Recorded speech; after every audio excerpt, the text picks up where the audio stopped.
Did I do it? I did it. I think I did it.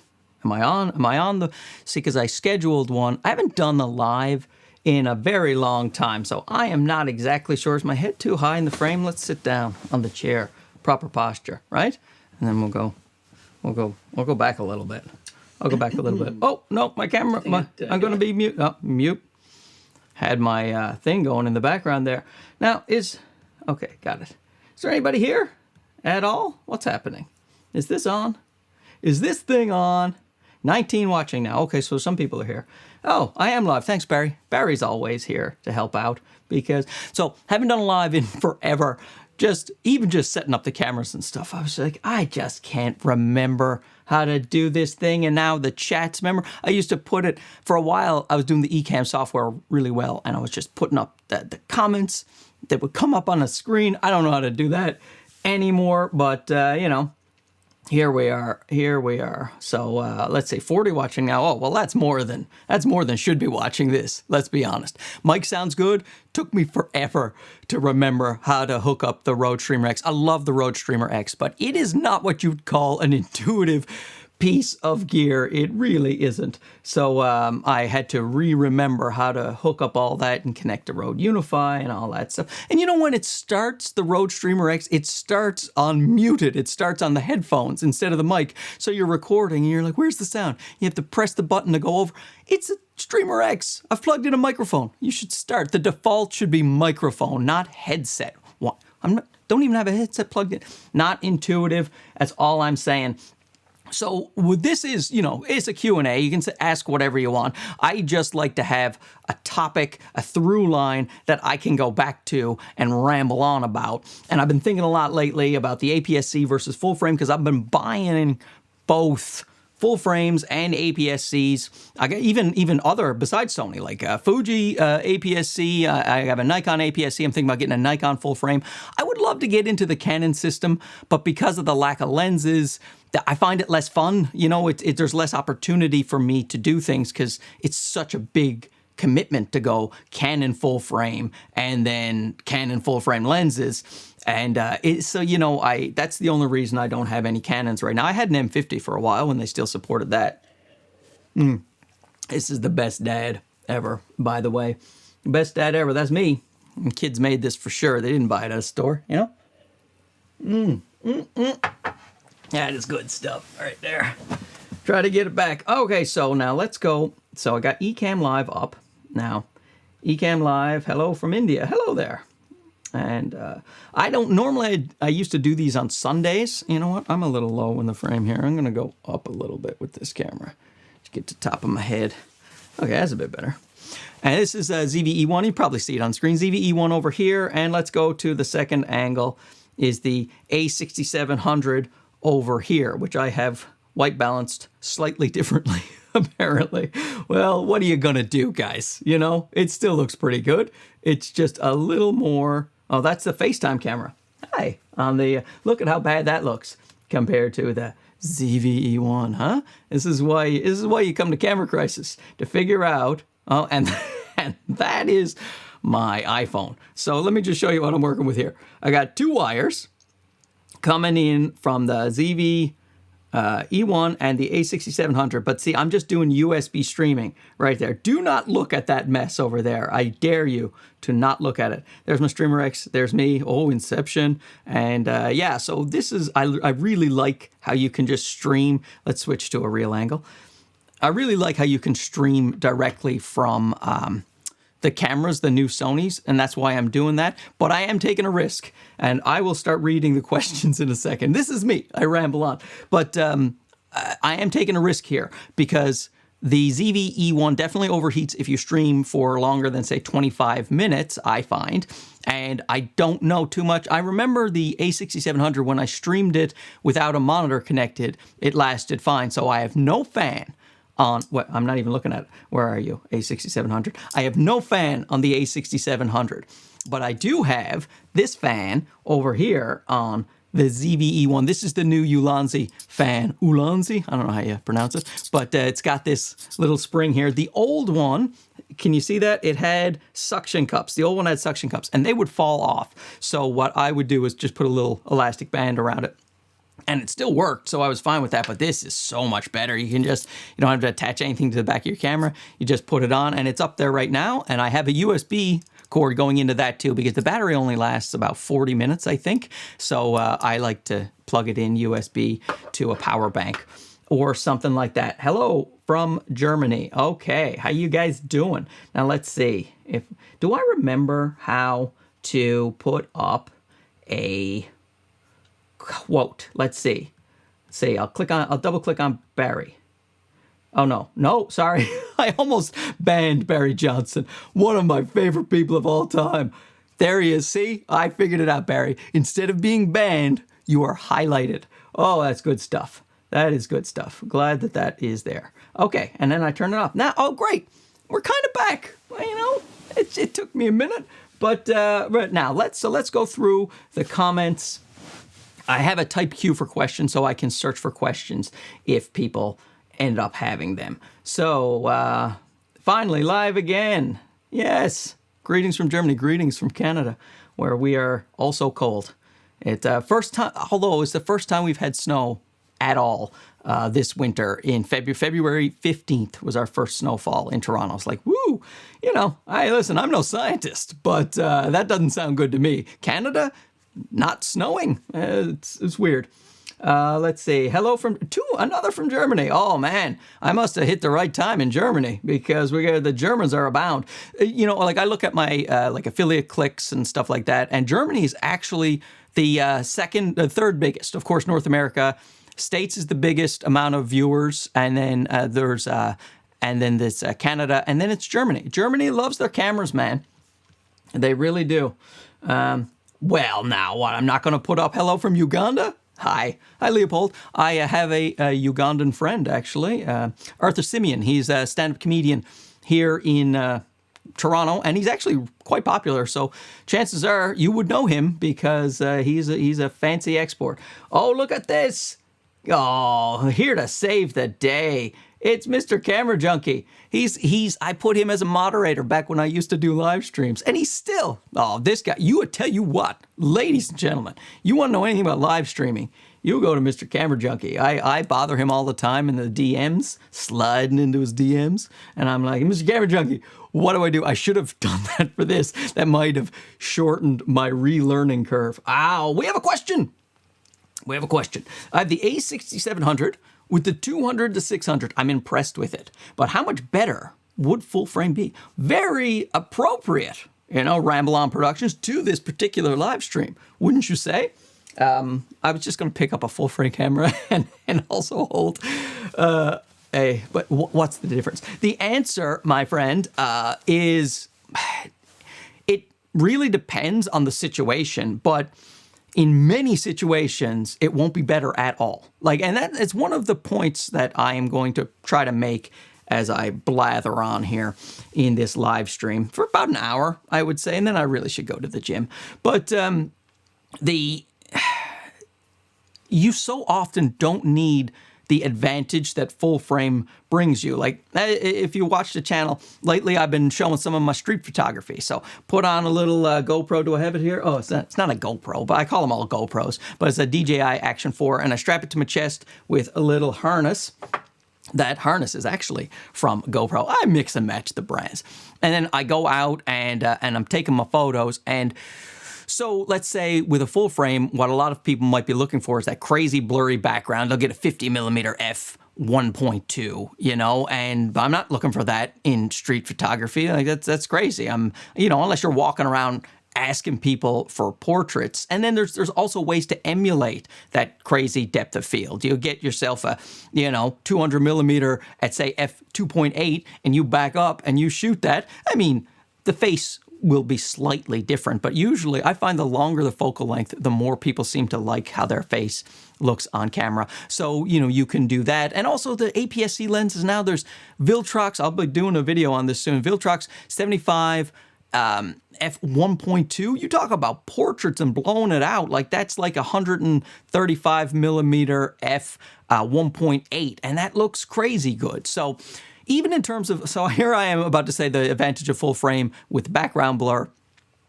Even that, you can really compensate for that if you wanted to. And in many situations, landscape photography, city photography, things like that, you really don't need really shallow depth of field.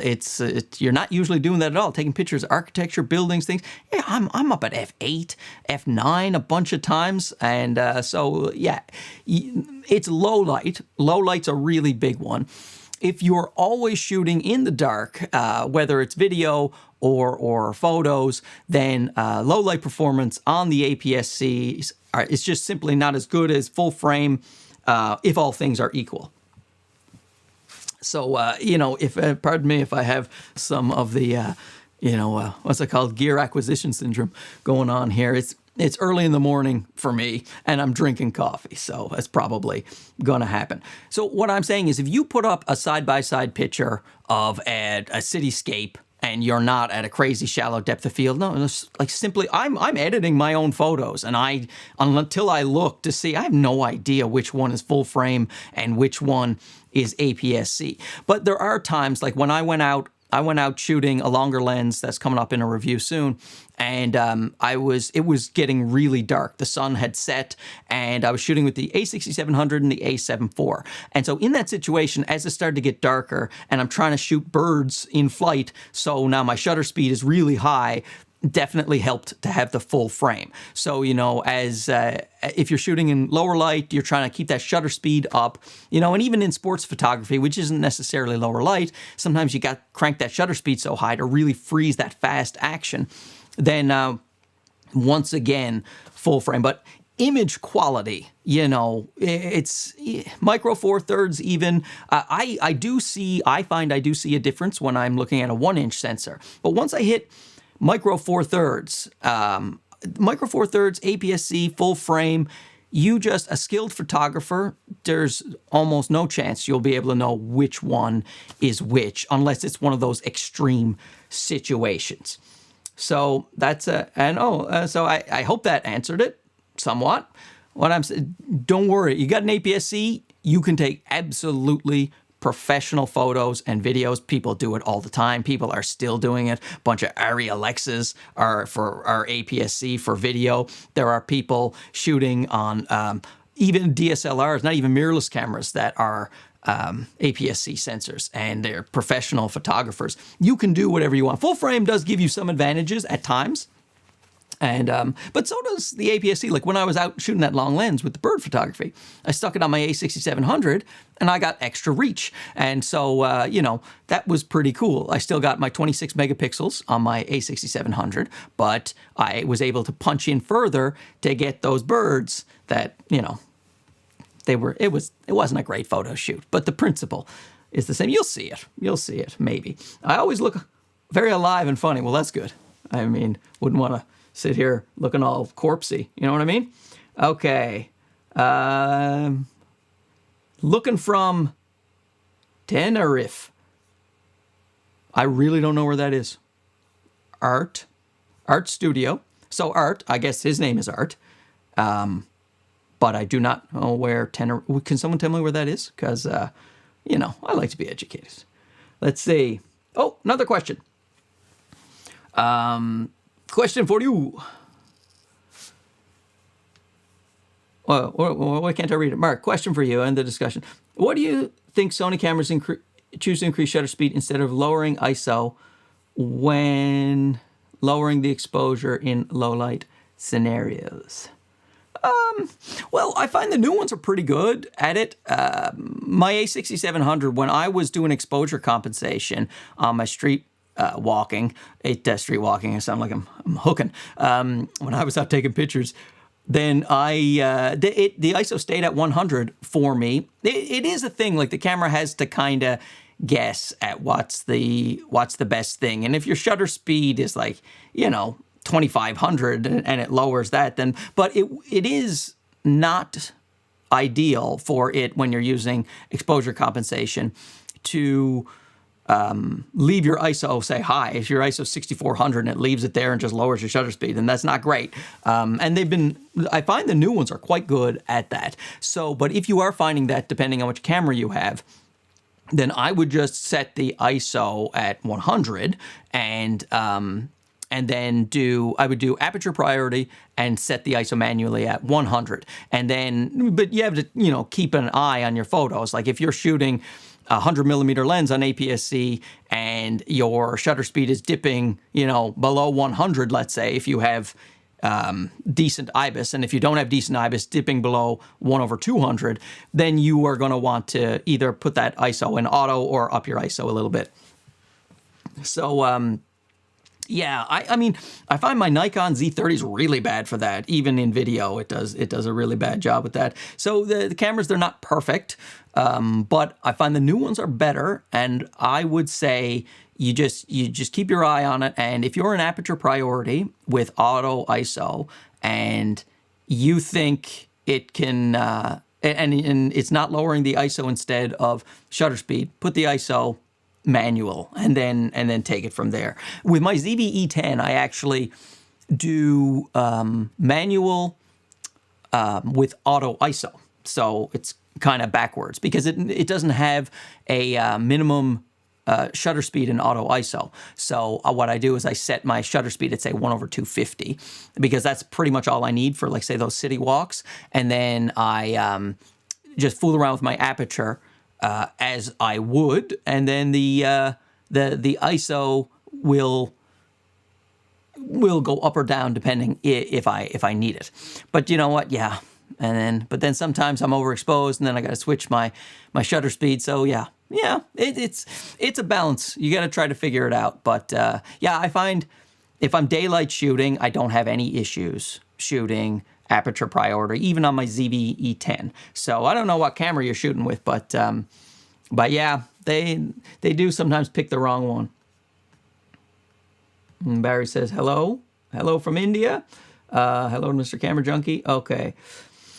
FX3 versus FX30. You know what I want to do, though, first is I want to check anything here. No. Okay, we're good. FX3 versus FX30. I mean, I would say that you're better off with the FX3 if you have the budget. It is simply that full frame camera gives you the thing about the FX3. It's not just normal full frame versus APS-C low light performance. It's that dual ISO. So the ISO when you're in your log footage, having that second base ISO of 12,800. Like on the ZV-E10, I use that all the time, and it is so useful, because sometimes you just, like, I'm going to go to the NAB conference in Vegas, and inside it's going to be darkish. Anytime you're indoors, it's a lot darker for your camera. Like, your eye is fine, but to the camera, it's usually pretty dark in those conferences. Or anything, if you're shooting your kid's basketball game, like inside the stadium, it's just not, gym. I don't know where your kids are playing. They're at a stadium. But yeah, so that 12,800, I can just put it on that second base ISO and get all that really clean footage. So wedding videographers, especially, they're always going 12,800, and then they adjust their settings from there because you get that crazy clean. But, so low light is a non-issue for you. But if you're not someone who is shooting in low light scenarios, the FX30 also has dual, but I think it's 2,500. So it is it's nowhere near as useful. And but if you're not somebody who needs the low light, I have the FX30, but not the FX3, because I have it out in my garage, which the air conditioner just broke. A brand new air conditioner, isn't that nice? Anyway, that's not why I'm in here. I'm in here because I have better internet, and that's why I'm in my old studio. But I use the FX30 in there because there's no need for me to have an FX3 in there. It's my studio cam. I set it up. It's got a fan. It runs forever, and it's a perfect YouTube camera, perfect online content creation camera. The FX3 is when you're going to go out in scenarios where you're not sure what you're going to get. You're trying to shoot more pro work, and you may need some of that full frame, low light capabilities. That's when you would do it. But yeah, I mean, I could sell a bunch of my cameras and get an FX3, but I just don't have the need for it. My ZVE1 covers me for what I do, and I don't shoot professional weddings, or I don't go out looking to do that type of stuff. So I hope that answers both great. But of course, somebody actually asked me this in a comment section. He said, my boss has given me an unlimited budget, which imagine that's my boss has given me an unlimited camera budget to for our corporate projects. So what do you think I should get? And he said, FX30, FX3, and I'm like, FX3. I mean, if the money is not an object, then the FX3 is just, it gives you the FX3. You can do more things. The only thing you're missing is the lenses being sometimes smaller and cheaper, and you get a little bit extra reach on the APS-C. But as I said, if money is not the object, you're not worried about the lenses being more expensive and things like that. And FX3 and FX30 aren't usually handheld cameras, so you're not looking for tiny little lenses anyway. So that's why. So there you go, man.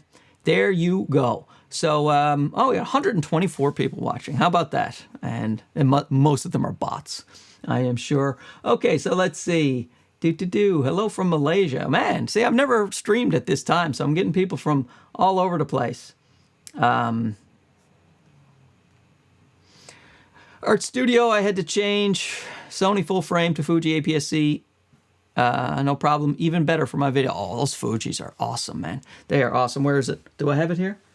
I have so many cameras. Oh, I put it away so that I would have more room for the live stream. But I just bought the XS20, and but I think I wanted the XT5.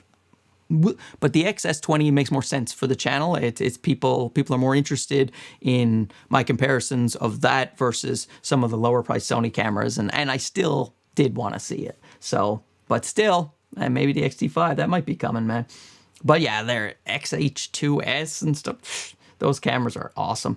Hello from my desk at work. Oh, doggone quackers!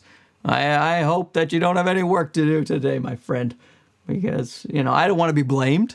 Your boss comes in, sees me, then first they'll be angry, but then they'll start going, you know what? I think I'll sit down next to you and watch it. So it's a win-win. Don't worry about it. In fact, hello from Ohio. Oh, and look at this. Hello from Texas. Bigfoot Journeys. Hi, guys. Do we have any more questions? Oh, boy. Canon R8 versus Sony A7C II, which is best entry full frame? Okay, so let's preface this by saying I shoot all Sony. So, I mean, I have dabbled with the other companies. I own some of the other cameras, Panasonics. I really like the Panasonics too. But I don't have a lot of Canon. And I have used the, the R6 and... did I get the R8 in for a period of time? Anyway, the bottom line is I am going to say Sony, but of course Canon shooters who are more comfortable with Canon and have Canon lenses, it makes far more sense. But the A7C II, it's great battery life. It's got IBIS. The lens selection is bonkers. You get this 4K streaming with it. That autofocus is, Canon autofocus is fantastic, but that crazy AI autofocus, like when I was taking the bird photos, switching from my A7 IV to the A6700 that has that new, let's just go over that angle.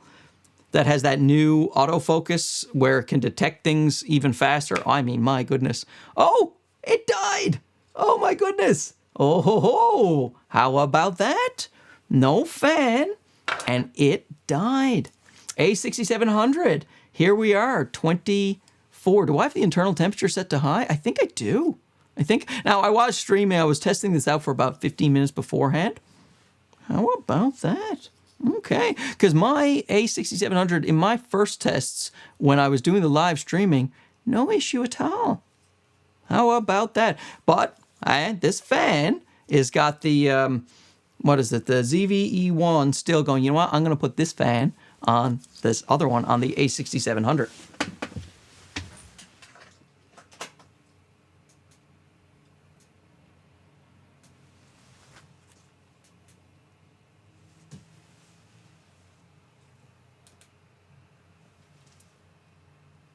Oh my God, I can't see.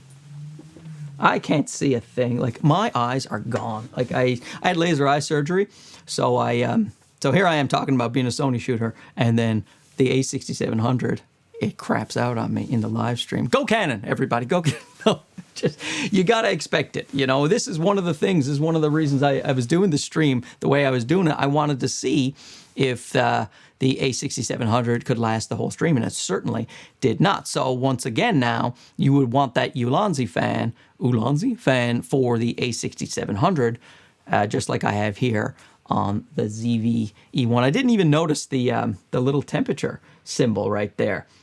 So anyway, I am still going to say A7C2 is the best entry full frame, but the A7C2 is also more expensive though, right, than the Canon R8. So you do have to factor that in. But when you consider the lenses that you can get for so much cheaper and so many more different options, then that's why I find it hard to recommend Canon until they start opening up that lens mount, because when you get into it, like when you're just camera shopping for the first time, it doesn't seem like it makes a difference. It's everything.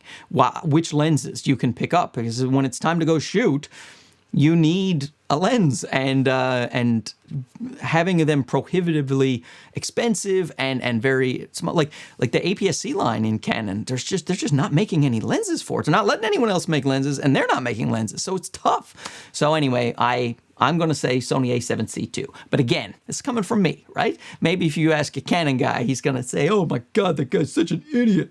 That's usually how people talk about me. Anyway, let's see. Got my ZV-E10 because of your videos. Thanks. Well, you're welcome. You know, you are welcome. ZV-E10 doesn't shut down on me when I'm streaming, I'll tell you that much. But let's see. Mr. Camera Junkie, you let me know if I'm doing anything wrong, okay? Oh, Marine X is here too. All right. Another moderator. You guys are always on the streams, man. You always get it right. Okay, here we go. Let's see. Let's go back to... All right. I recently bought a little something for my A6600, red shutter button cover that's 6 on top of it. It came with 2 versions, concave and convex. Which one should I stick? Concave. I have no idea. I don't know, man. Whatever one feels better. That's what I like. I would do concave is the U, right? Like, I think that would feel nicer if on my finger. I think it would nestle in to the cave. That's what I would do. That was an oddly specific question. Look at this. What's your mic? Right now I'm using the Rode NTG5. NTG5 running into the Rode Streamer X. The whole reason I set up the Rode Streamer X, there's no video connected to it, was to be able to use my XLR microphone. Look at this. Fitness to Forrest. Hey, you may not ever read this. Well, I'm proving you wrong right now. But I wanted to say thank you for helping me choose the ZV-E10 and the FX30. Started a media company with these and growing. Thanks. Well, how about that? And how about a little scratch? I get 10% of everything you make with that company. You know that, right? Now, that's awesome, dude. And of course I'm going to, yeah. I read everything, by the way, obsessively, because there's something wrong with me. I spend a little too much time reading comments and things like that. I try to answer everything I can still, and but yeah, the live stream is actually the hardest to read it because I'm talking like a moron. And then I am also trying to click up the comments and right here. But let's see. That's awesome, though. Great. Congratulations, man. That's so nice. You know, like I actually, when I was doing this, is totally selfish reasons. I just love fooling around with cameras, and I just wanted to be a jackass on camera. But when people write you and say, like, it helped them or like they improved their lives in some way, and you're like, I mean, maybe they probably would have watched someone else's videos and maybe that person would have improved their lives, but still, you know, it's nice to think that what you're doing is not just drivel. Like, like I review products, and I know that some of what I do contributes to people wanting to buy more gear. And like me too, that's just how I am. I watch these types of channels. I love buying gear and using gear. And to me, I don't have a problem with it because I buy gear, I use gear, and the gear makes me money. And it's also a nice hobby, and I can put up photos of people, my kids, and in my own house. And I enjoy it, and I don't mind spending the money because the money to me makes sense. But I understand as well that it could come across as salesman-y, that you're just trying to get people to buy things so you can get affiliate clicks and all that stuff. So it's always so nice to hear that what you're trying to do is being accomplished, that you're trying to have a good time and show people how to use their stuff so that people can, do stuff like that. Start a business with the ZV-E10 FX30. See, there you go. Someone asking full frame versus APS-C. This guy started a professional business with these cameras. Great. I want the 20 1.8 or the 24 G Master. Well, yeah, I have both of those. G Master right there, and the 20 when I need a wider angle. Absolutely. Okay, so I recently sold all my APS-C lenses, and ZV-E10 swapped over an A7 IV Tamron 20 to 40 2.8. My buddy Mark Weimels just bought that. All went well until I switched from 4K 30 to 4K 60. Then it cropped in. Well, yeah, you're back to APS-C now, man. That's funny. But yeah, when you go 4K 60 on the old A7 IV or A7C2, then you're getting that 1.5 times crop. And so it's effectively APS-C. Now, I am super cool with that. Where is it? 20 millimeter, f1.8. So I am fine with that. It's just sometimes you want that slow motion, so I switch in and I expect that crop. That's not an issue for me at all. Of course, it would be lovely if it switched like the ZV-E1 to the same frame and then also had 4K 120. But, you can't have it all. And so you still have, it's not like you have to permanently, unless you're always shooting 4K 60. However, you're saying, you swapped over. The ZV-E10 doesn't have 4K 60, so you're still getting a major advantage. So, it's all part of it. There's no perfect camera. Like, that's why, what's his name? Old Casey started that Camera Conspiracies. Oh, hi, Mark. Is live. Noah Films. Yes, I am. Yes, I am. Look at that handsome face. Now, see, that's how you talk to me. You see that, everybody? Uncle Sim, he gets it. Okay. Does it overheat when you're just, if you're just webcamming and not recording? No. Yes, it does. The A6700 did overheat. I am not recording to it. I am just I'm just streaming. So if you were webcamming it, it would be the same thing. Do I have that fan on? I do. Yeah. So now I'm going to turn the A6700 back on because I have that fan. It should be cooled down a little bit right now, at least enough to start, right? And then we'll have the Ulanzi fan going. I say it like David Manning, Ulanzi, but in my videos I say Ulanzi. Okay, so let's see. Are we back? Hi, Mr. A6700. What are you doing, buddy? What are you doing? So you just proved why so many people would want the FX30 over the A6700. If they are hardcore video people, you're going to set it up on a tripod, you're going to stream for a long period of time. Even though the FX30 doesn't do the 4K 120, you'll be streaming through HDMI capture card, but still, I would not certainly trust this camera for any length of time without this fan. But now that this fan is going, let's see if you remain in the broadcast. And if I lose both cameras, I'm going to have to switch to my Mac, and I am prepared to do that. I am prepared. Okay, so let's go back to the ZV-E1.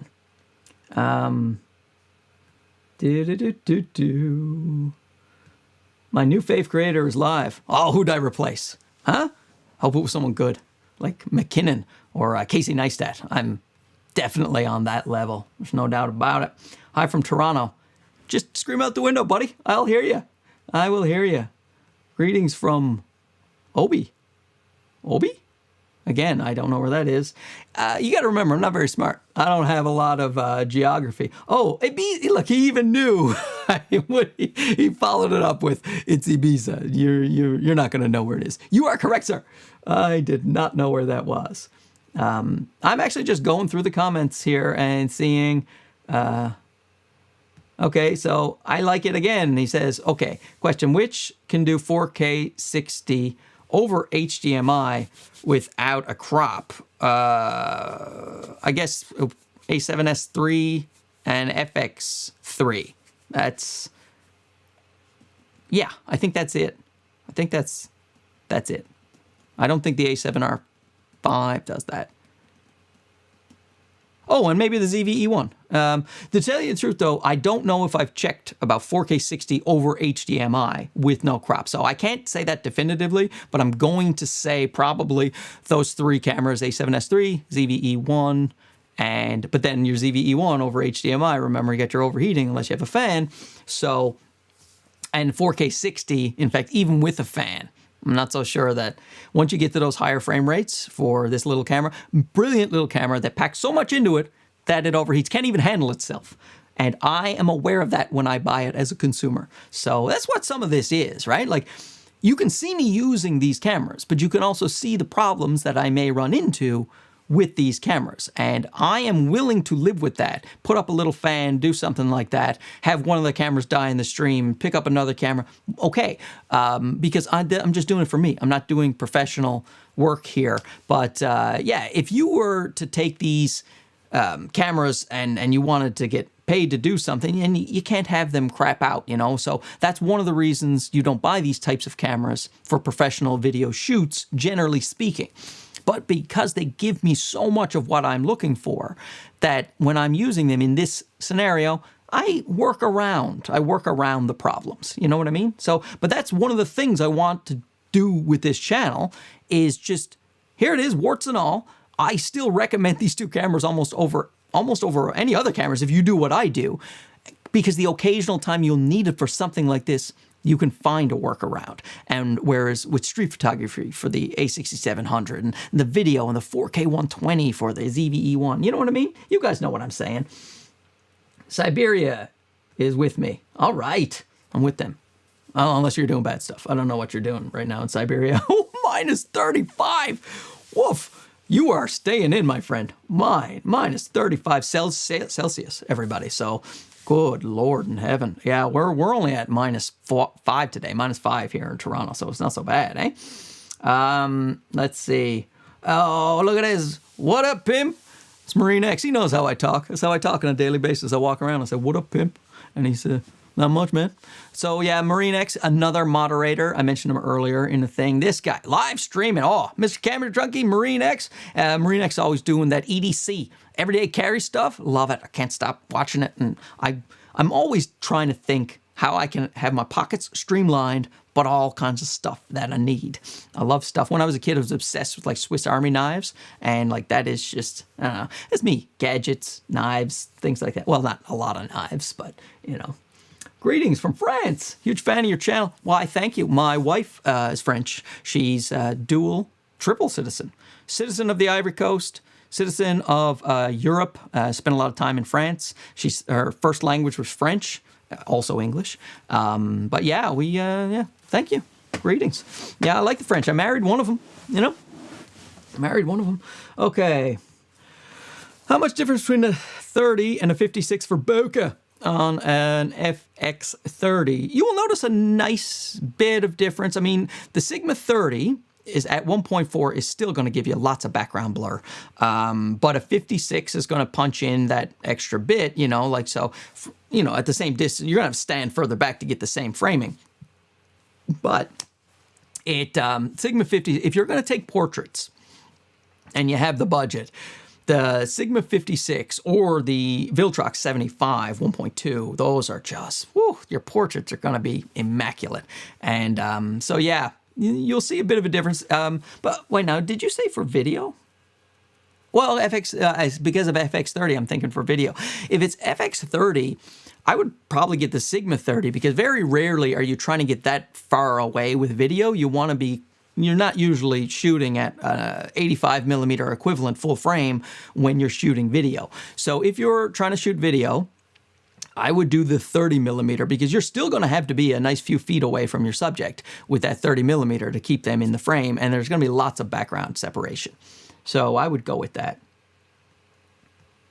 How am I? You know what? I'm well. I am well. I'm going to get some water here because I've been talking nonstop, but I haven't been drinking. Oh, there we go. Oh, that is the stuff. Now, let's see. Look at this. Cliff watches Marine X because he's no dummy. He's no dummy.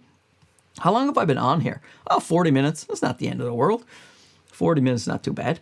I still got some time. Mr. Camera Junkie does this. It might not be to me. Might be to somebody else. Okay. Oh, you know what, though? I should check to make sure that there's been no things that I needed to see.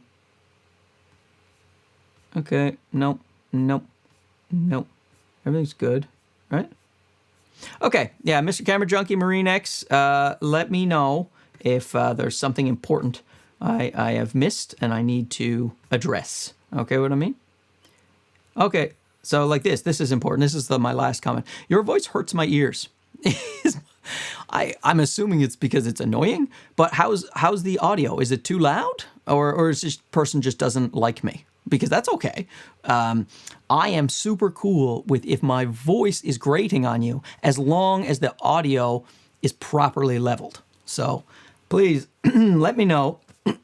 Sorry, I got just trying to fight off the colds that the kids bring home all the time. So does anyone want to chime in and tell me if the voice hurts their ears because of the microphone and that I should turn it down a bit, or just hi from Colombia? Oh, okay. I just skipped everything. I'm at the very end now, but I'll go back. I got the ZV 1016 Viltrox 20, all because of your channel. What other lens would you recommend for stand-up comedy and recording? Okay, so I mean, I have done that a lot in my life, and I would probably get something like this, the Sigma. Look at a tiny lens, the Sigma 18 to 50, just because, you know, it's good to have that wide that you have right there, but sometimes the stage is further away, or you got to be at the back of the bar, you know. So then you got that nice zoom range of 18 to 50. That's what I would do. I found sometimes the stage was further away than I would expect, and you know. Okay. Audio is good. Person's just a jerk. Sweet deal. I expected Bronson. Bronson from Audio Hotline. This is the man for audio. See, so when he says it, I know it to be true. I'm a member of his channel. I still haven't done that on mine, and I'm not sure I ever will because I just don't know why anyone would want to be a member. Who wants to be a member of this club? You know what I mean? Let's see. Oh, April. We got to highlight April. I notice, I like my APS-C more than full frame for bird photography. More reach. You see? There you go. APS-C versus full frame. Sometimes it's nicer to take out that APS-C because, yeah, all of a sudden, you know, your 200 millimeter lens is at 300 millimeter equivalent on full frame in terms of reach, and then you get that nice bird photo, you know? Okay, let's go back a bit. Let's go back to where we were. Okay, so remember Siberia with you. I will bookmark that as to greetings from France. Yep.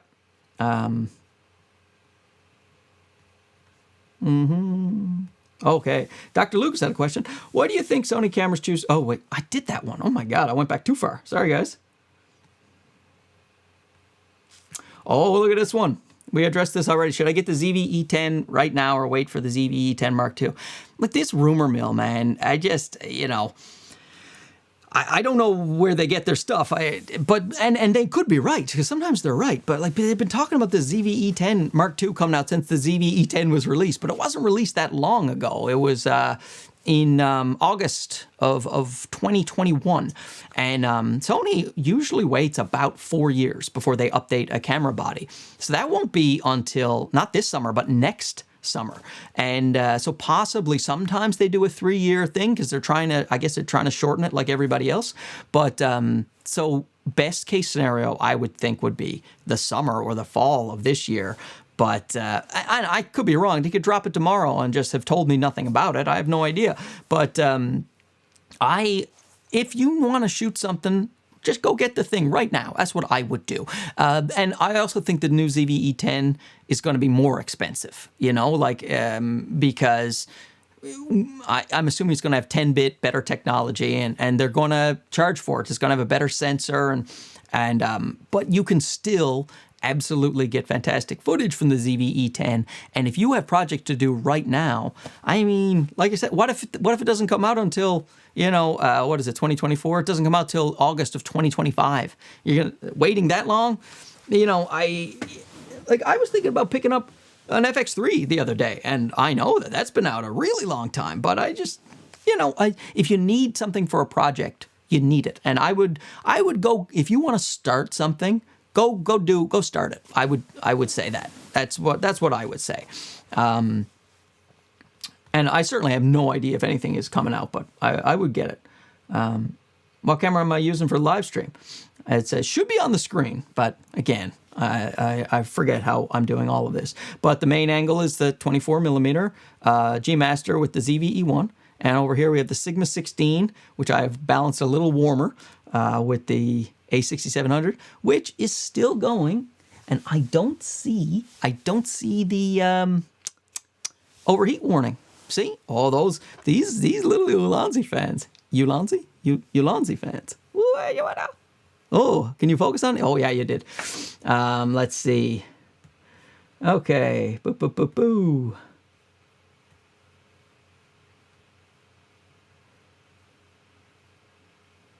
What's going on? Any good deals on that Sony 11?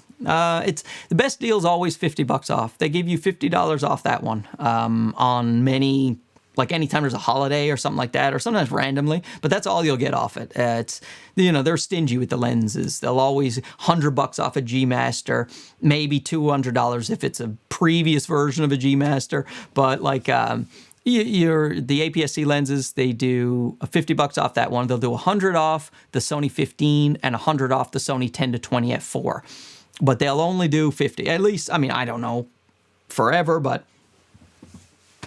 gear acquisition syndrome right there. But yeah, you can get $50 off sometimes.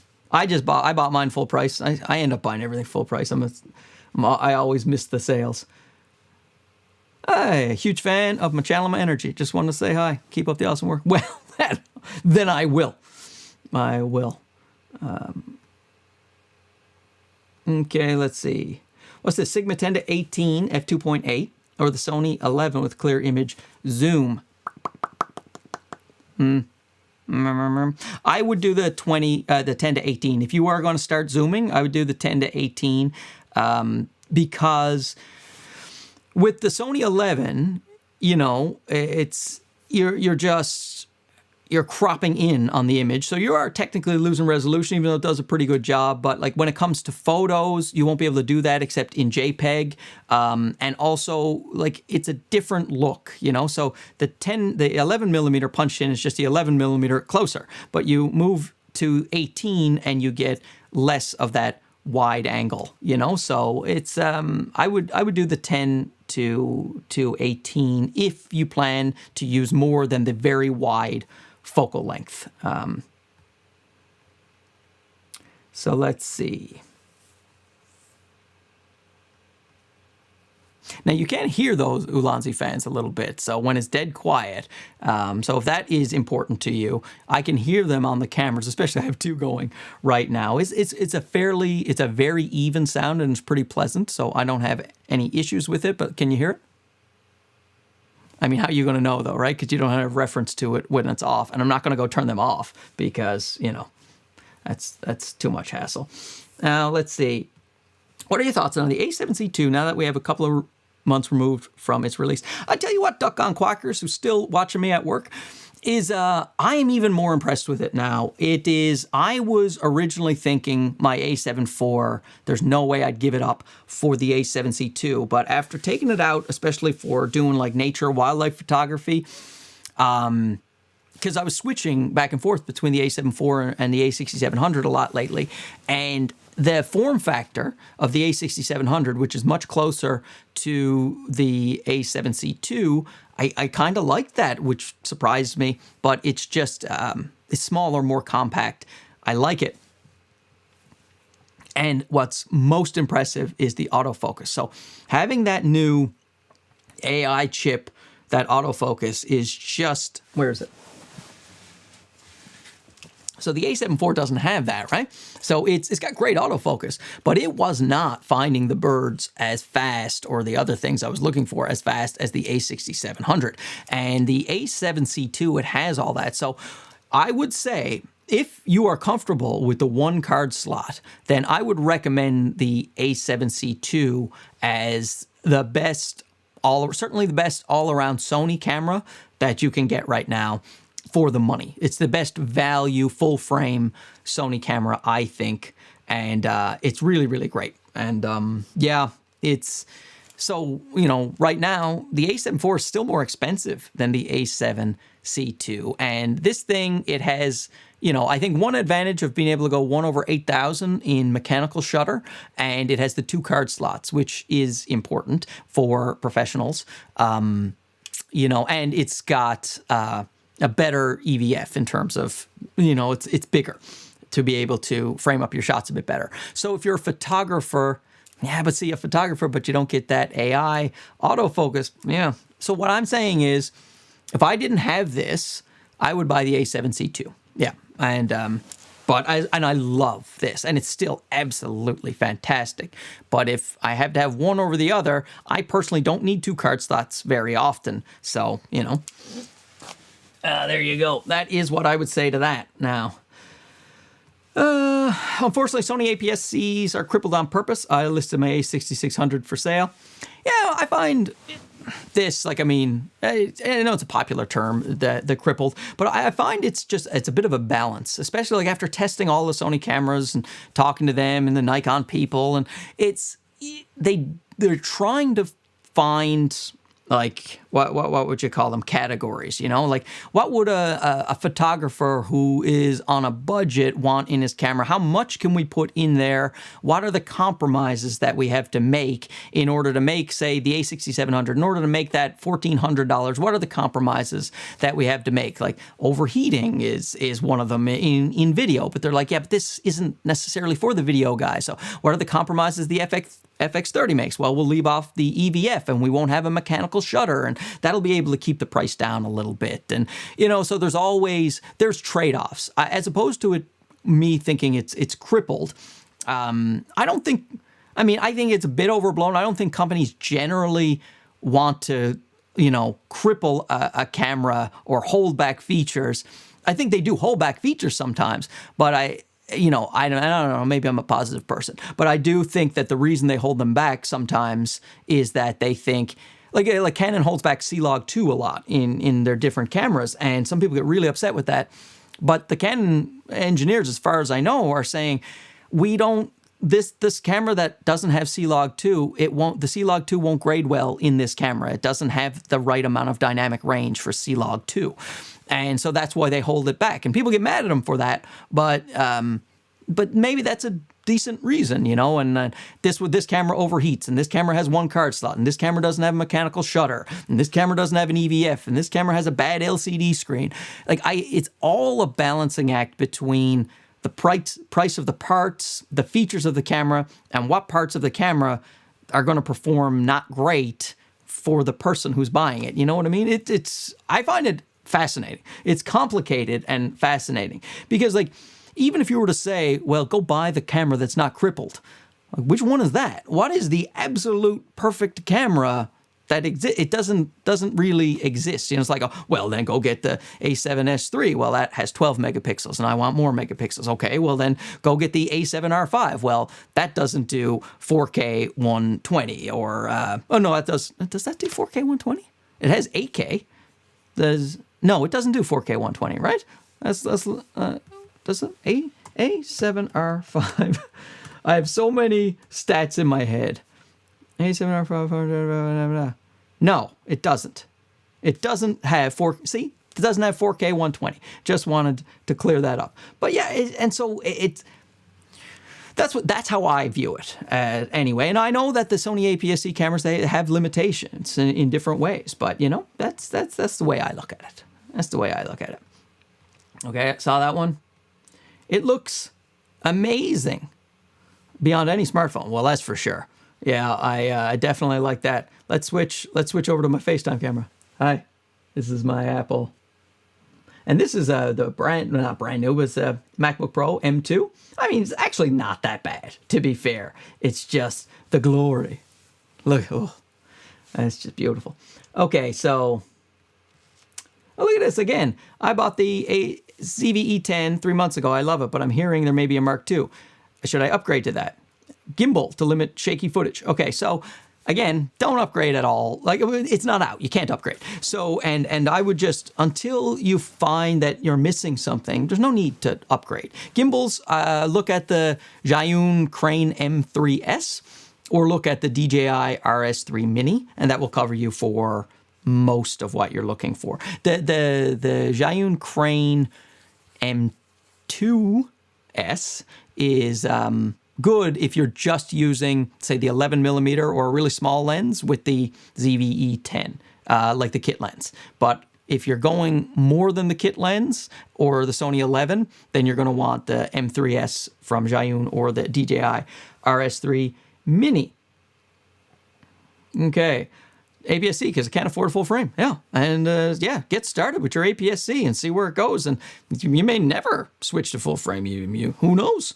Arthur R, he's all APS-C, man. I was talking to him at the Sony conference. He loves them, loves everything about it. He has some full frame cameras because he has a camera channel, but he's all APS-C when the choice is given to him. You can do whatever you want, man. Let's see. I like Sigma as a brand, but both lenses are great. Sigma's great, man. They're so a lot of the companies. Tamron's very good too. I just started chatting with them. I had a hard time getting a hold of them for a while, but now that I have, they're really nice. But Sigma's been, they've been very proactive, you know, like they just, they don't put any pressure on you. They give you the literature. They give you a Lightroom profile so that you can properly test out the lens in raw photos. And they're just so nice, at least the ones here in Canada. So nice. I really, really like the Sigma people. Now, let's see. Yeah, Arri cameras still use APS-Cs. Yeah, absolutely. Okay, so, I'm getting the Sigma 18-50 Tamron 1770. So that's actually a video I have coming up. Here's the Cliff's Notes. You can't go wrong with either. The 18-50, I don't have the Tamron right next to me, but the 18-50 is, you know what? I'll use my Tamron 28-70. The 17-70, I don't think is quite as big as the 28-75, but it's pretty close. You know what I mean? Like so the 18-50 is so compact and it's so great. And so if you only need that focal range, the 18-50 is quite good, especially the A6700 has IBIS. So it has in-body image stabilization. This lens doesn't have it. The Tamron, it does have lens stabilization, so that's helpful, but the A6700 already has some. And then the Tamron, but at that extra reach, 17-70. So if you don't mind carrying around a bigger lens, you will get more out of your lens. You will get more shots, a wider breadth of shots. So I would say you got to focus on what your priorities are. Can't go wrong with either. If you don't mind that focal length 18-20, I would probably do the Sigma because it's just so small and light. But if you need that extra, and sometimes you do, man, sometimes that makes a huge difference, the 17-70. That's the way to go. So I know I can't give you a definitive answer because they're both excellent lenses, but that's what I would say.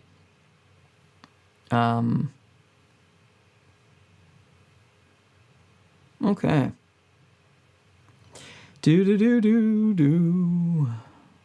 Just singing songs. Just got a A6700 and Tamron 18-300 for travel photography. Yeah, you talk about coverage, man. I'm thinking about getting something like that myself for just street photography and just going out and going, yep, let's just see. I can get any. I can get people from 3 miles away, or I can get them right up next to me, you know? Let's see. Okay. Oh, Tenerife is one of the lovely Canary Islands from Spain. Well, there you go. See, we're all learning stuff. Okay, what is April saying now? 4K 120 is so much better than 1080 120 on my Is it? You know, the 4K 120 is okay on the A7 IV, and you can definitely get away with it. You upscale it in your footage, but it is better. The A6700, it's better, but because it's the APS-C sensor, you know, and you're cropping in, and you need a lot of light. You know, so if you were trying to shoot that 120 in lower light conditions, the A7 IV might end up looking a little less grainy because it's better in low light. And whereas that 4K 120, you're going to, because your shutter speed's like 1/240, and, you know, it starts to get grainy if you don't have good light. But it is, in good light, it is noticeably sharper, for sure. Have I tried the 14 1.8 GM? Use it to vlog with the ZV-E one. You know, I haven't, but it absolutely would with that dynamic stabilization. That would be fantastic. By the way, look at these. These two cameras going fine. Look at this ZV-E one at over an hour with one of these Ulanzi fans. No overheat warning. You see what I mean? You can work around stuff, you know? And the A6700, he's back. He's going strong. Are you still there, buddy? You still there? There you are. How you doing? Okay, so let's see. I wonder is the full frame quality and weight. That's the weight. That's the big one, right? Like, 'cause that's a big old lens. But it would be great, but the, you know, I think that, where is it? Is this it? Is this my 16? Yeah. Was that? Yeah. Yeah. Oh my God, my eyes. I need reading glasses. So this right here is the Viltrox 16mm f1.8. I think that is the best option because it's not as big as the 14mm G Master. It is a fraction of the price. The quality is outstanding. You can use the dynamic stabilization of the ZV-E one and you still have a decent field of view. So I would look at this, the Viltrox 16mm 1.8 for full frame. Sony doesn't have anything like that. The closest is the 14 1.4 G Master, which is pricey and a big. And that one, you just stick the filters on top, ready to go. At NAB, I'm either going to try to borrow the 16 to 35 G Master from Sony, or I'm going to take that Viltrox 16. So, yeah. Okay. My comment section keeps skipping backwards, which is... should I buy an OM1 or wait for Sony APS-C stacked sensor camera? I don't... Yeah. I mean, Sony just released that A6700, and that will be a while. If they do stack sensor, it'll be a while. I would get the OM1 if that's what you're looking for. I mean, that's brilliant, especially for wildlife and nature photography. You know, you get such reach for those micro four thirds lenses. And I know I was talking to a guy on a photo walk. I just ran into him, and he was shooting an OM1, and he had a lens that was about this big. And he said, "Yeah, this is he said something like a 700mm equivalent." And I'm like, "That?" And so he was getting like the eyeball of the duck, and I was getting the duck, and like, and so you see, he said he has a professional. Safari friend. He shoots professional in the Safari photos, and he had switched all of his gear from big Nikon full frame to all Olympus at the time. Now OM Systems micro four thirds bodies with longer lenses. He said because what does he doesn't need, like when he's shooting at 1,000mm, he's still getting a huge amount of background separation, and he has his kit is so much smaller and lighter, and he's just loving it. And it's in the daytime, it's in the bright sunshine, so what's the difference to him? So, you know, yeah. That's why people, micro four thirds is dead and whatever. It's just, why you chiming in? You obviously don't know what you're talking about. Let people go buy the camera they want to buy. You don't know what they're using it for. Maybe they're a professional nature photographer out in Africa who is like, I am using this, so go. I almost swore, but I'm not going to do that. Did I monetize this video? I don't think I did. Oh, well. What are you going to do, right? It's probably, if it is monetized, sorry about the ads coming in, because I probably shouldn't even monetize that. Best professional microphone for the Sony camera. Well, I mean, I don't hook them right up to the cameras. I usually sync them in post. But if you do get one of those XLR capsules, you know, I like the Rode NTG3 or NTG5, but the Sennheiser, 416, that's, you know, Sennheiser 416, something like that is, or the MK50, you know, those are good. I would look at Sennheiser, you know, or Rode's XLR mics, but Sennheiser, I think, is probably the best sound quality, in my opinion, if you're doing shotgun mics, that is. I am so been confused with the A7 Mark IV and A6700. I do car videos, dealing with a company that pays for my bills. Do you think about it? Big fan, though. I would get the A7 IV because it's got 2 card slots. Somebody's paying you. You got 2 card slots. You got that full frame advantage when you are doing low light with the car videos. Yeah, if somebody is paying you, I would do the A7 IV because I think even more than the full frameness of it and the low light is having that dual card slot. It might not sound like it's ever going to happen, but I have broken 3 different SD cards in the last year, and so it's not that they corrupted, they fell apart on me, and you know, I dropped one time on like straight on a rock and it just split open, and I broke another one off in a camera, and another one just fell apart in my hand because I use only the Sony Tough cards now. Cover up my pretty eyes. I can't even do it. Okay, there we go. The autofocus is too good sometimes, and it's just sticking on one eye. But I use these because these are tougher and they aren't breaking. They're not as fragile. So especially if you're using 1 card slot, definitely get like a Sony Tough card or you know, a very high quality, like a pro grade. But I would do the A7 IV. That's what I would do.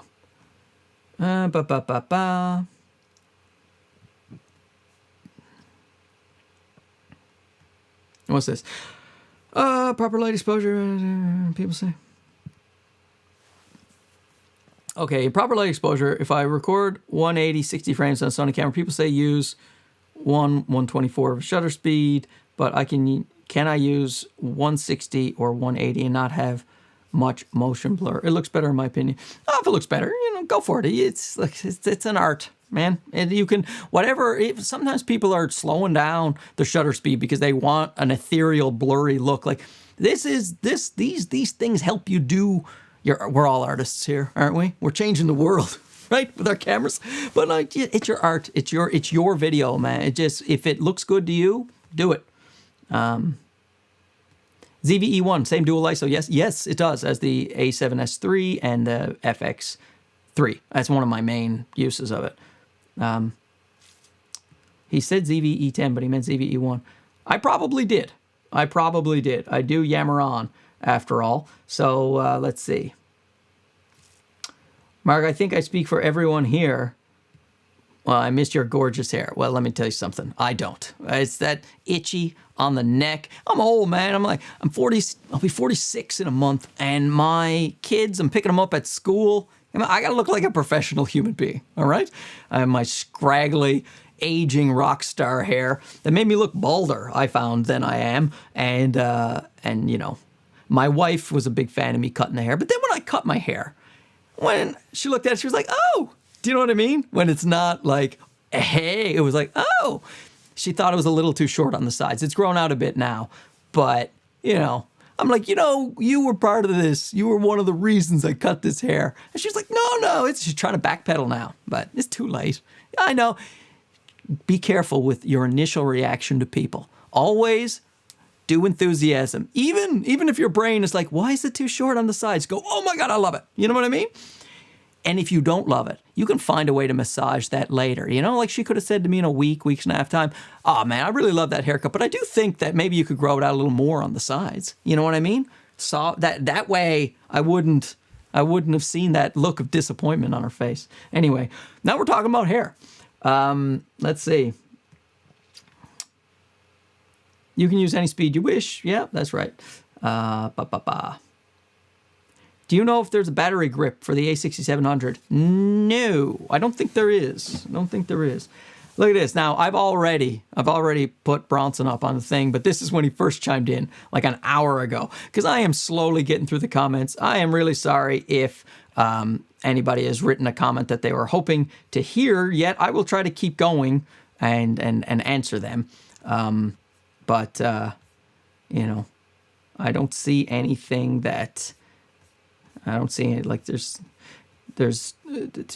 super chats and things. You don't have to do the super chats. It's just that I previously missed some in some other videos. Oh, okay. See, look at this. You know what's funny? Look at the coincidence here. Oh, why am I clicking on that right here? I was clicking on my YouTube picture instead of putting up the comment. So this is Bronson from Audio Hotline. He is going to go to NAB with me and Mark Weimels from Mark Weimels' channel. Mark Weimels doesn't have a fancy name like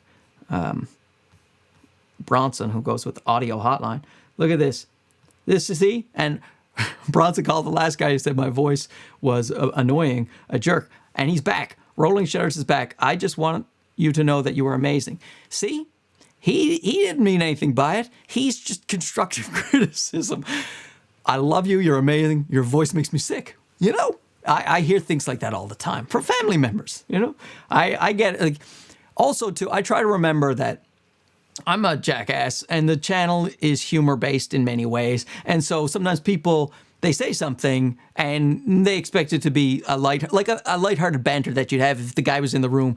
But through text and you know, sometimes it comes across that person is just really insulting you. But they often, like this, the Rolling Shutters, doesn't mean to do that. Maybe he just had his earphones up too loud. You know what I mean?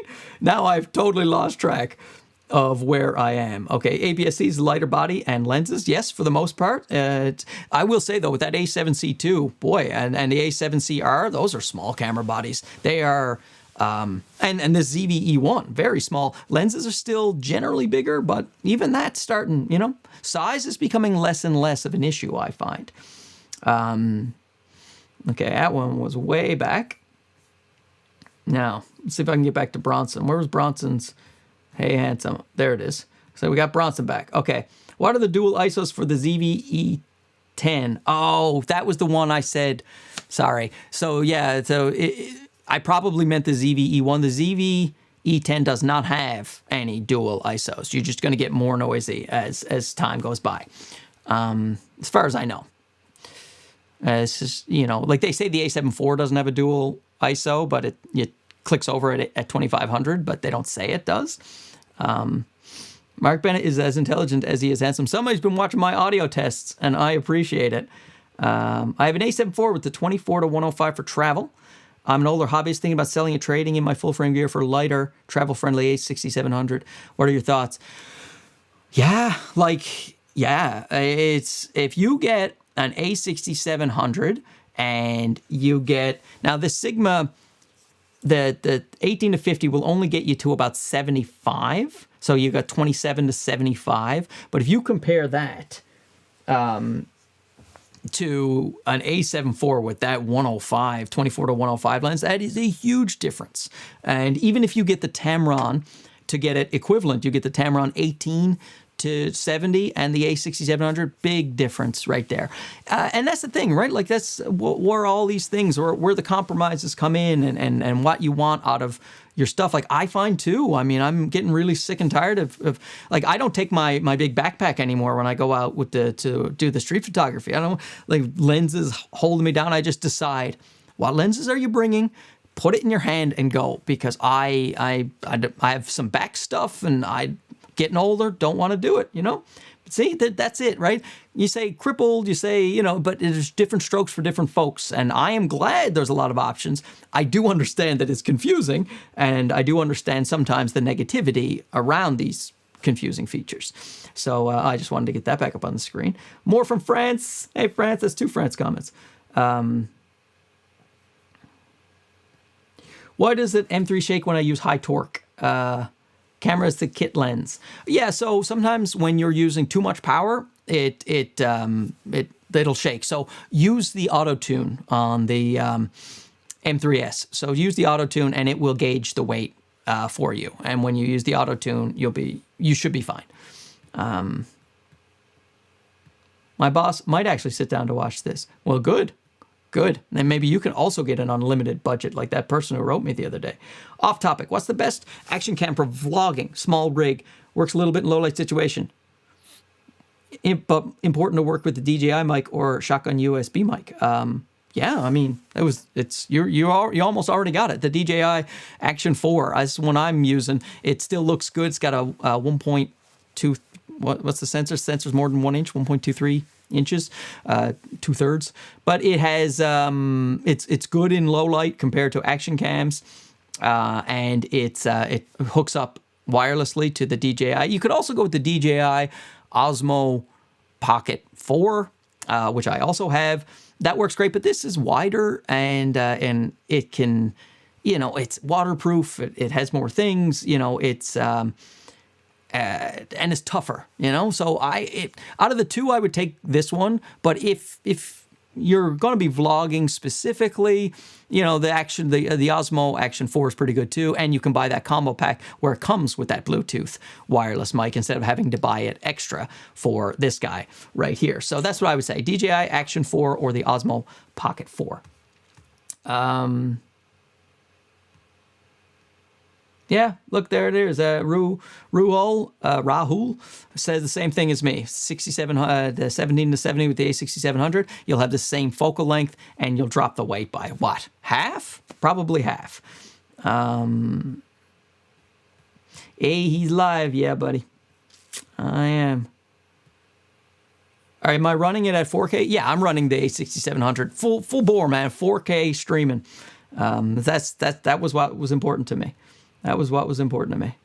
Still rocking the A6300? Yeah, of course. Why not? Still get fantastic photos and videos out of that thing. Looking for a small tripod I can use with the A7C, but my phone too. What solution do you have for this? Well, do you mean a handheld tripod? I like Ulanzi stuff. I would say go to Ulanzi's website, look through their things. If you want a travel tripod, one of those small ones that extends, the MT46 is fantastic. Otherwise, I would look at the F38 tripods. Those are so great. Really like those. New subscriber from the Philippines. Well, hello, Nico. I am nice to meet you. I was about to say I'm an old subscriber, but it's my channel. All right, so let's see. I am completely new to photography. I picked up A6700, Sigma 16, Sigma 1850. That's all great. That's probably what I would have actually recommended. Hey, I can move this on the screen. Look at that. Ecamm, I'm still learning it. What would be your next lens recommendation? Depends what you want to do, but overall, I would always recommend a portrait lens. So again, Sigma 56 or the Viltrox 75. Viltrox 75 probably, if you can, because it'll be a nice bit different than the 50 millimeter on the Sigma 18 to 50, and that's for portraits. So you will wow your friends and family and anyone else you take a photo of. If you shoot that Viltrox 75 at 1.2, you get that people will be like, oh, so you're a professional photographer, and you're like, yeah, that's right. It just, those are great. So that's what I would, my next lens recommendation is the Viltrox 75 1.2. Not a small lens, by the way. But it's got a lot of glass in it, but it is just, the pictures, phantasmical. That's my recommendation. Look at Wayne, Mr. Audio Guy. Hey, Mark, how's the new studio? Been in for a while. You know what, Wayne? I got to tell you, I'm not happy enough with it yet. I mean, I'm so happy to have the room, and I do like it. But I still feel like I want tube lights on the side, or I might actually switch the angle to make it more into the corner. Like, I like this background separation I'm getting here. And with the way that my studio is set up, I kind of don't have that background separation. And if I do get it, my sign is out of focus. And the sign also doesn't light up the way it was supposed to. So I have to find a way to light that sign up by putting more LEDs in the back. So it's a work in progress. I'm trying to put out so many videos that I don't have time to fix up the studio exactly the way. Still very, very pleased, very happy with it. And it's almost what I wanted, but I need a couple of tweaks. I need a plant, apparently a plant that looks less fake. People have been giving me the gears about that.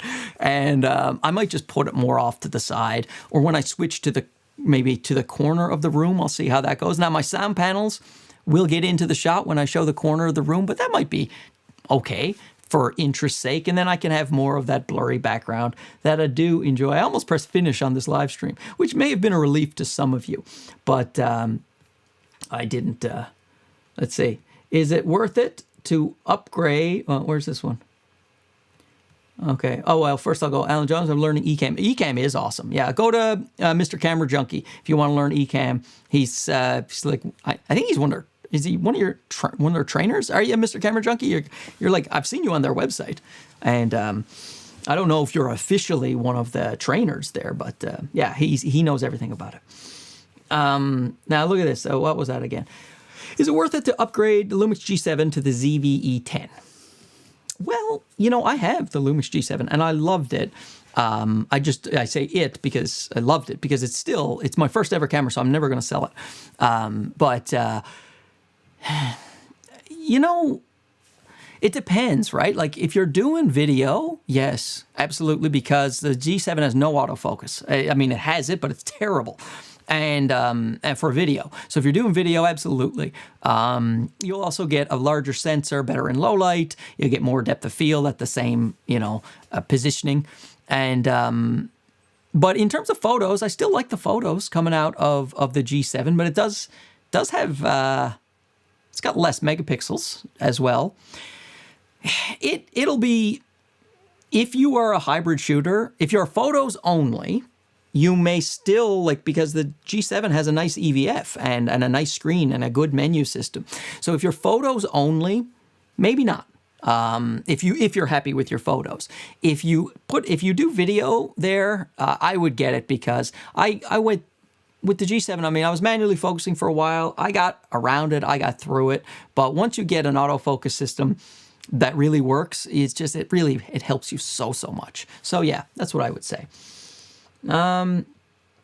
Review the XT5. Yeah, I'm trying. I mean, it's just, yeah, I probably have to buy it because one of the camera companies might not, I mean, one of the camera stores might send it to me, but, is the A6700 good?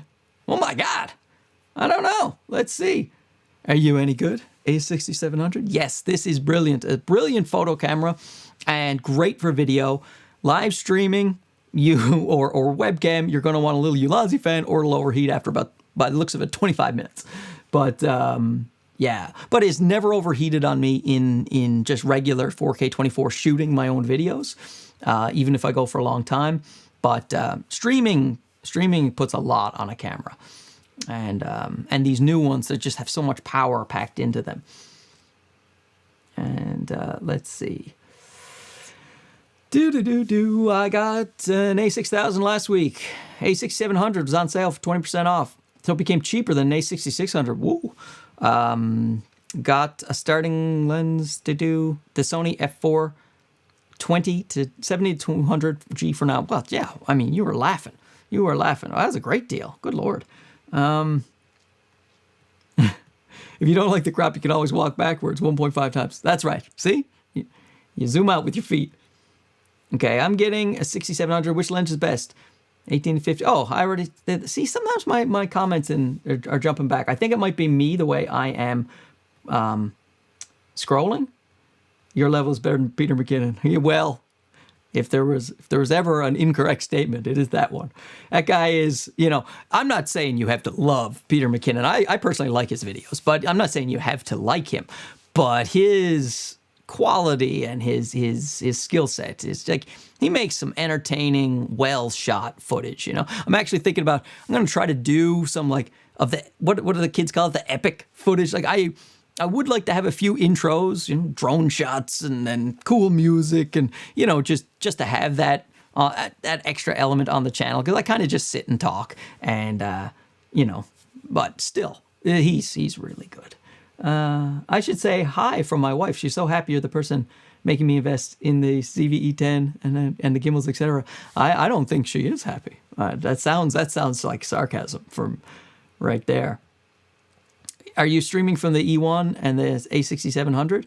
Well, yes, but okay. So Cliff, you probably know by now, but I am streaming. But you do need a fan if you're going to stream with both of these cameras. The one from Ulanzi is clearly the way to go, as we are now, what are we, an hour and 24 minutes. Oh, I got to go soon. An hour and 24 minutes, and everything is just going great. Now, let's see. Do I have any, is there anything I missed that I need to? Okay.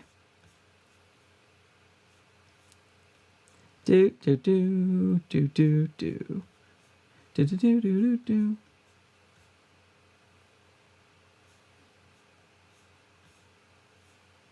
Okay, I'll try to get to the questions faster, and I have to wrap this up soon. I mean, there's only so long you can be on a stream, right? Can't sit there forever, can you? I'll leave this up too in my live stream section,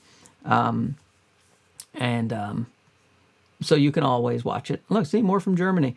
Let's see. Bought it. Videos helped a lot. Well, that's great. I'm glad. So, looking to upgrade cameras, want to do portrait photography and cinematic short content. A6700, A7 IV. Again, can't go wrong. Portrait photography, though, cinematic short form content. I mean, the A7 IV is going to give you a larger advantage overall, especially if you're doing portrait photography and you got clients and you get that 2 card slots. I would say that if the budget is there for the lenses, don't forget the lenses, the budget is there for the lenses and the camera, then A7 IV. But if you decide that that's too much budget and you get A6700 with good lenses, which would be much cheaper, you're still going to get fantastic results.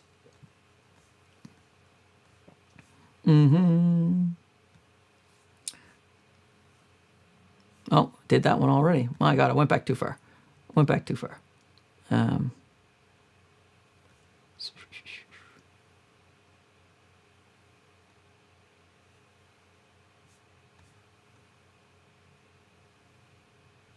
Okay, I'm just reading comments. Forgot to even do the stream. Is the A7 II f1.8 better than the A6400 f1.2 for low light photography, like night street photography? Yeah. The A7 II 1.8 will be better in terms of low light performance in that situation. You will, however, most likely have to maybe do more manual focusing. The A6400's autofocus system is a lot better than the A7 II, but if you're going straight low light, street photography nighttime, then yeah, an A7 II with an f1.8 will still do a better job. Like the A6400 with the f1.2 is going to be great for an APS-C camera, but that larger sensor and also the A7 II with the lower megapixels, so it'll still be a bit better, I would think. But you are going to have to live with the fact that the autofocus won't be as reliable as the A6400. Audio was fine, maybe too much compression. Well, I didn't do anything to it. I just plugged it in, so maybe it's the Rode Streamer X. I also, I have a high-pitched, nasally voice, so audio is fine. So we're back to the part where I asked everybody, is my audio okay? Oh, see, this is what I want to hear. Audio is perfect. That's it, guys. I just want a pat on the back. I don't want any constructive criticism. Just tell me everything I'm doing is perfect. And never seen such a handsome Caucasian in my life. Well, do we have to limit it to Caucasians? That's my only question here when I read this. Should I wait for the ZV-E20 or the A6200 if I want to jump into the Sony system? I don't know what an A6200 is, if that will ever come out. ZV-E20, we've talked about it. I'm not a big fan of waiting, as you might guess. So go get a ZV-E10 or or if you want to really dive into photos, A6400, A6700. It's yeah. Oh, read that one. Yeah, see, again, I'm just jumping. My mom knows nothing about photography, but she loves your videos and cracks up at your jokes. Now, I noticed you said your mom, right? You got to say me and my mom. Now you're making me sound like I'm playing to an older demographic, which is maybe the case. But yeah. Your voice sounds a bit scratchy. Not complaining. That's my voice. That's not the microphone. Live is live. No. I see what you're doing there, Aurora Flash. Life is life. I am so confused. Need a camera for cinematography, want a lens, but my budget's under $1,000. Need a tripod, extra storage is possible in my budget. It's gonna be tight, but get the ZV-E10 and the Sigma 16mm f1.4. Try to get them used, and then you'll have enough money for a tripod. There you go. The Tamron is a heavy hitter, absolutely. Oh, look at that, super chat from Marine X. Oh man, I don't think I missed any. If I did, I absolutely apologize, but I don't think I did because it's highlighted with a color. And here's my monthly bribe money. Good content, my guy. Yeah, well now I'm gonna have to give him a super chat on his next one because that's how it works, right? Marine X is the best, man. You live streaming, go watch his stuff. He's fantastic. Hanging out, smoking cigars, drinking whiskey, living a life, living a dream. Shout out from Brazil. Okay, let's see. La la la la. Your voice sounds like velvet in my ears. And you're right, the 18 to 50 Aurora Flash has no optical steady shot. It's the VC, they call it. The vibration compensation on the Tamron 17 to 70 does have it. Let's see. More price for the new Sony cameras. Yeah, it'll be. Everything has been increasing with inflation and parts and everything. Everything's already increasing. What do you think about buying the Sigma 16 using clear image zoom to make it a 30? Think that makes a 30 obsolete? Well, again, it will be a different. It's different, right? Like, so a 30 millimeter focal length. Like if you just take a 16 and you punch in, you're just punching in. So the bokeh, the background separation, it will look the same as it did on the 16, but just closer. Whereas the 30, it's a different field of view. So it will create a different look. And so they won't look the same. The framing might look the same, but the image won't look exactly the same. And you will notice that you will, if you're looking for background separation, especially, you will notice that you are going to prefer the 30. Okay. Shooting handheld with ZV-10 feels like the rolling shutter kills any lateral movement. Do I need fancies or do I just need to get good? No, it's hard. It's hard. That's a bad camera for rolling shutter, and it's hard with the handheld movement. But, you know, so get a gimbal or use the Catalyst browse. If you're going to be moving that camera around a lot, gimbal or Catalyst browse is the way to go, or the GyroFlow, which is the free thing.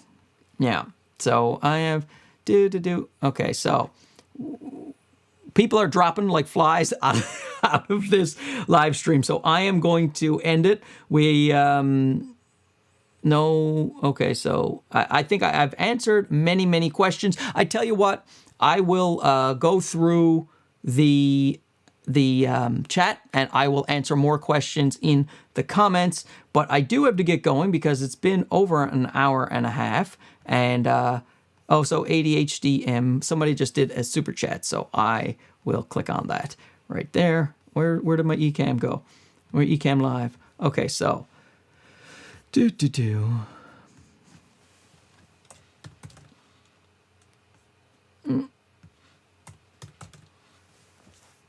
Okay, super chat from here. I might be the first person to ever tell you this, but about ZV-10 not watching your video. Thank you so much, ADHDM. And super chat right here. What about the Lumix S5 II for streaming instead of a ZV-E1? Really afraid of overheating using A6400. Yeah, absolutely. I have a Lumix S5 IIX myself, and if you're going to stream for a long period of time, if that's what you want to use a camera for, I would think that the S5 IIX is the better way to go. You don't have to hook up a fan to it. It can do so much. So yeah, I would get the S5 IIX. That's exactly what I would do. And there you go. I got all the super chats. And you know what, everybody, hopefully I answered enough of your questions, and I will continue in the chat right there. And thanks so much for so many people stayed for like the whole thing. That's very cool. You, Marine X, Mr. Camera Junkie, thanks so much for being a moderator, and let me know what you guys in the comments too. You can just write in to the stream like what kind of topics you want to talk about next time. And let's see, look, and just to show you, A6700 is still going right there. So man, oh man, oh boy, that review on that Ulanzi fan is going to be a good one. I wanted to wait to review it before I did. I wanted to do a long live stream before I did it, and here we are. So again, thanks so much for watching. I am going to press the finish button and stare awkwardly into the camera. We'll talk to you again soon. Okay, bye-bye.